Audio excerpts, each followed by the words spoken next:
Bienvenue à tous et bienvenue à toutes dans Conseil de vie. Nana, j'espère que vous allez bien chez vous. Alors aujourd'hui, nous parlons du pouvoir des paroles dans l'éducation des enfants. Important, la puissance qu'accompagnent les paroles d'un parent sur son enfant.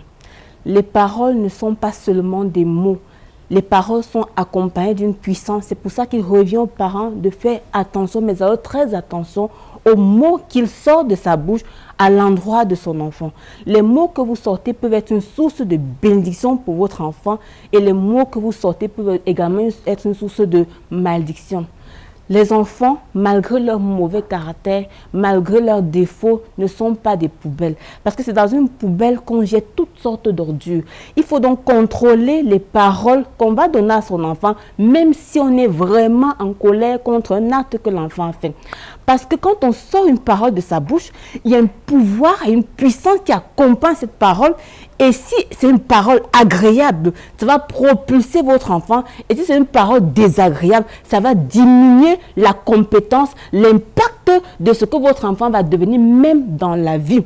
Et vous voyez, quand vous sortez cette parole qui n'est pas agréable, ou cette parole qui est vraiment très mauvaise, parce que oui, en tant que parent, dans la colère, on peut sortir des mots du genre « tu n'es rien, tu n'es rien, tu n'as jamais été quelque chose ». Vraiment, les parents disent souvent ce genre de mots sous l'effet de la colère, tellement il est irrité parce que l'enfant a dit. Il faut éviter, mais alors éviter d'être la source de malédiction de votre enfant. Parce que c'est vrai que généralement, ce n'est pas l'intention des parents, mais sans le vouloir, quand vous sortez ça, il y a un pouvoir qui accompagne et ça a de l'effet sur la vie de votre enfant.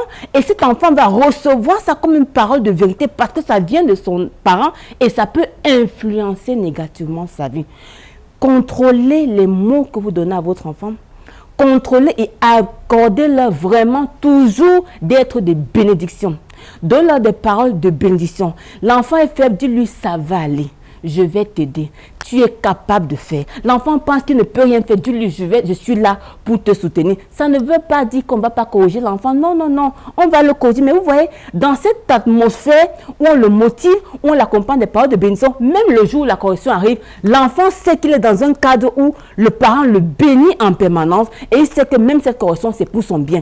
Le pouvoir des mots. Contrôlons et sortons plus les paroles de bénédiction qui vont accompagner la vie de nos enfants et qui vont frayer le chemin pour leur vie et qui va les élever parce que oui, c'est notre responsabilité de les bénir. À très bientôt.